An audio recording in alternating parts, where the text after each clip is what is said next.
Hi, my name's Seth Johnson. I'm a paramedic captain with the Mesa Fire Medical Department. I feel like, I'm here today. I have a kind of a unique experience when it comes to the fire service. I was privileged enough to get this job right after high school, and so really, I grew up in the fire service. I've been here over 13 years now. I've been through all the ranks. I've been a firefighter, I've been a firefighter paramedic, I've been an engineer, and now I'm a captain. And also in my personal life, I've been married, I've been single, I've been divorced, I've been married again, and now I have a family. I got 2 kids. And so really, in that 13 years or so, it's been a roller coaster. Everybody knows that this job has its highs, has its lows. You don't get the lows unless you're stressed out. And in my career, I've had numerous stressors, just flat out being tired, from whatever the reason. Another is from working with a crew that is just not in a good state of mind. I think though that the biggest stressor that we have in our line of work is the sense of that things are spinning out of control and that there's not a light at the end of the tunnel. I think hands down right now, that's what's stressing out most of us. We take the attitude, the pent-up frustration here, and we put it on the people that are closest to us. And then in turn, it makes them upset with us. It makes our home lives, our personal lives unhappy. And so now you have a work situation that's stressing you out, and then you come home where you're going to get a break, to relax, to recover, and now you can't do that because you have made the situation worse. I have felt the effects of not getting help.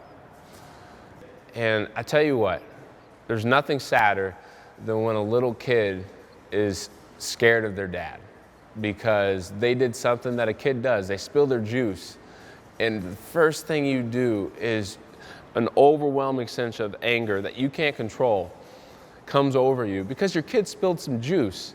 And next thing you know, they don't tell you, but at nighttime when their mom's putting them to sleep, they tell her how scary daddy is and why is daddy like this now. And that was the first wake-up call.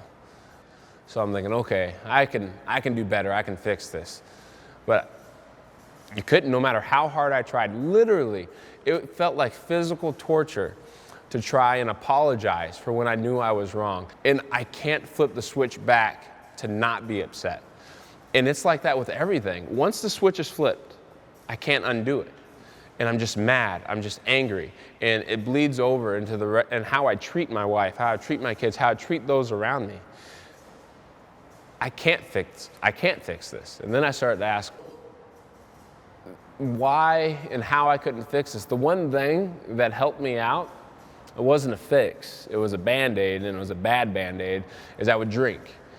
Dad, come play with us. Okay, I'm pouring myself a drink and we'll go play because Dad is much more fun when he's drinking. Dad isn't as angry when he's drinking. I was purposely drinking so that people could tolerate me and that I could tolerate them. And so that was a problem. And eventually, fortunately, I have a very strong wife, very strong support system, and she is not going to accept the fact that I am not okay, that our family is not okay. And she basically said, you got to do something. I don't know what, but you need to do something. So eventually, because I saw what it was doing to my family and my wife, she wouldn't take no for an answer, I went to the wellness clinic. I said, look, this is what's going on at home. I just want to feel like me again. That's what I told her. So she gave me the medication. She said, you're not going to feel anything for a while, and we're going to have to titrate this down. Because with antidepressants, it's a guessing game, right? And I tell you what, I took it that afternoon when I got home. And then when I woke up the next day, I was just like, what is going on? I was so depleted with serotonin and so down that the smallest dose completely changed my outlook on life And that was something. It wasn't just my state of well-being. I didn't just need to think happy thoughts. I didn't just need to pray more. I didn't need to go work out more. I literally had a chemical imbalance that I couldn't do anything about. That's why before, why can't I fix this? Because I couldn't. And that was a tangible proof that I needed some outside help. I knew that I had made the right choice. But that wasn't the end of all of this, because like I said, this job's a roller coaster.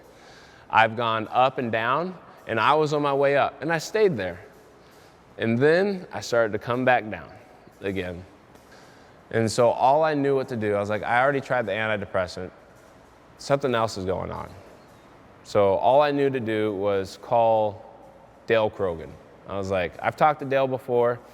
I was like, I don't know what to do. Literally, I didn't know what to do, and that's what I said when I called him. Dale, this is what happened. I don't know what to do. So he gave me a list of counselors. He gave me recommendations, and he said, look, these people have really helped people in the past. This one I really recommend. And so I did this, right? I did one session, and it was the funniest thing. I was driving, and I was like, man, my face hurts. I look in the rearview mirror, I was smiling. For no reason, I was just smiling, and I had been smiling, and that's why my face hurt, because I wasn't used to smiling. And I knew that something was different, because it was a tangible proof that I needed help, and something worked, because I felt it, and other people noticed it in me. Now that was, again, another upside of the roller coaster, but like I said, roller coasters come back down. But the key is to be able to recognize it, to be able to know that you have options. I've done every option out there. I've done medication, I've done counseling, I've done diet, and I have a family support at home. And I use different things all the time, but now I know the signs and symptoms for me with the depression. And so when I see them come up, or when my wife sees them, we do something. We don't just take it lying down. So my advice in all this is, don't accept a bad state of mind, a bad family life or personal life as the norm or the cost of doing our job. Like, I'm a firefighter. This is what's going to happen. That's just the way it is. Absolutely not. Do not accept that. And just start. Call somebody on peer support. Go to the wellness clinic. Talk to somebody that's in our support system. And all you have to say, you don't have to know what you need. You just say, I need help. I want to be happy. I want things to be better. Just don't accept and lay down. Make your life better.